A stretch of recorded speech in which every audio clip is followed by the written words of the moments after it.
Well, greetings once again, everyone. Welcome back to Summer in the Sayings of Jesus. I'm Dr. Matt Ayers, president of Wesley Biblical Seminary, and we're going to be in John's Gospel yet again, this time in the second chapter.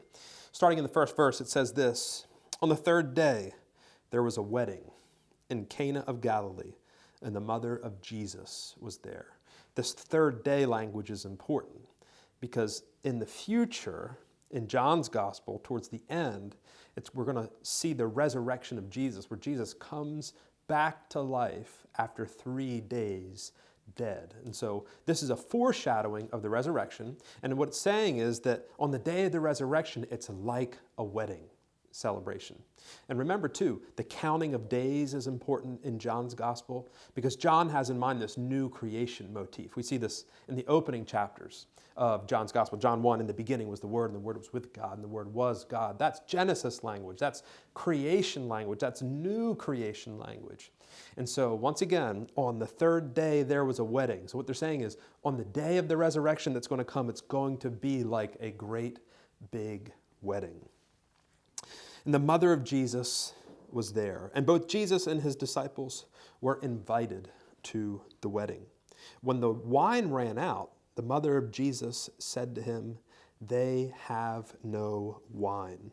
Jesus said to her, and here's the words of Jesus, "Woman, what does that have to do with us? My hour has not yet come." So here's again the words of Jesus, "Woman, what does that have to do with us? My hour has not yet come." The first thing I want to point out is that it can be a bit jarring to hear Jesus address his mother as woman. He doesn't say mom, or he doesn't say dear woman. He just says woman. And why is that? Because this is the reenactment of a garden scene. In the Old Testament, we have Adam and Eve in the garden. It's the foretelling or the foreshadowing. It's kind of like a prototype of a wedding scene where we have the first man and the first woman, right? And we know, too, that Adam refers to the woman as woman, and God names the woman, woman. And so here, John is presenting Jesus to us as the new Adam, and therefore Mary is serving as a sort of fill-in for the new Eve, where he says woman to her. New Adam, new Eve, new creation, resurrection, wedding story. And there's a conversation about fruit. They're talking about wine. And of course, we know back in Genesis 3, there was a conversation about fruit. And through that conversation came the fall, the entrance of sin and death into the world. Yet through this conversation, life comes into this circumstance where there is deprivation. Namely, there's a lack of wine.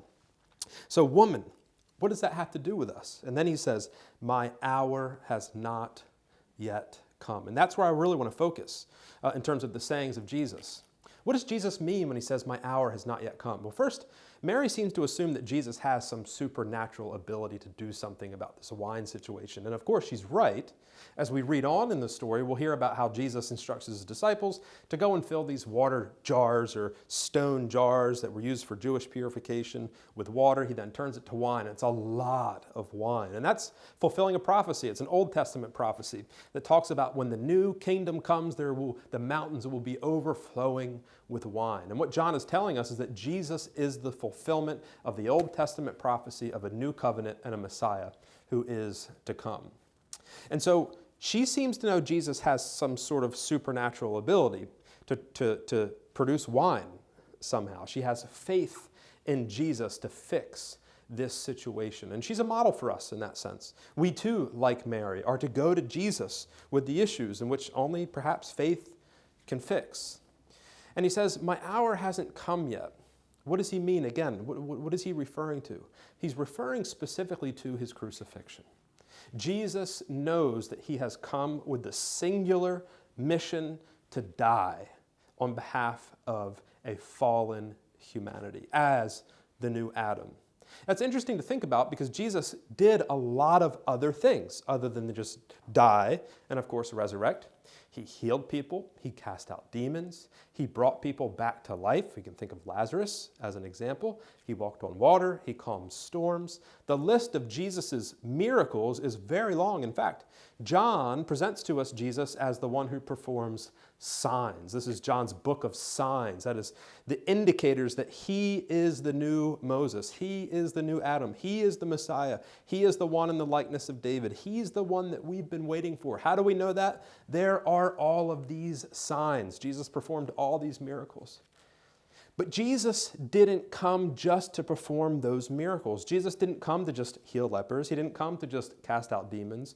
Those miracles point to a much more important reality, for the singular mission of Jesus being born to die. Jesus knows that he has come to die, that the greatest thing that he will accomplish is his willful obedience to the Father, to die on behalf of his enemies, to die on our behalf, to die for a hurting and broken and corrupt and a world that is hostile towards the Creator.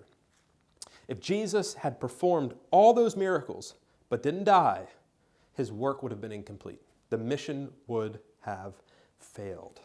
This is important for us as Christians to keep in mind, because we are born again to die in the likeness of Jesus. As a church, as Christians, if we exist in the fullness of the Spirit, exercising gifts and performing miracles, but we're not willing to die for our enemies, the work is incomplete and the mission has failed.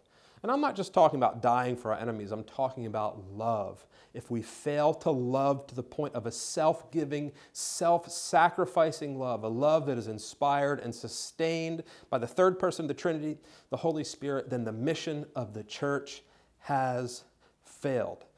We can't help but think of Revelation chapter 2, where John is speaking, or God is speaking, Jesus through God, through John, to the church at Ephesus that says, look, you're doing a great job, but you failed because you haven't loved.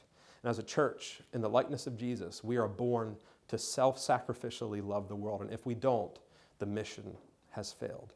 So don't worry about speaking in tongues. Don't worry about healing people and laying on hands. Don't even worry about raising the dead if you don't love your enemies, if you don't love each other, if you don't love the Lord, because love is the whole point, a self-giving, self-sacrificing love. My hour has not yet come. What he means is my death. I was born to die. I was born for this mission, to love my enemies. And as a church, we identify with that. So here we are, the sayings of Jesus. Woman, what does this have to do with you and with me? For my hour has not yet come. Until next time, thank you.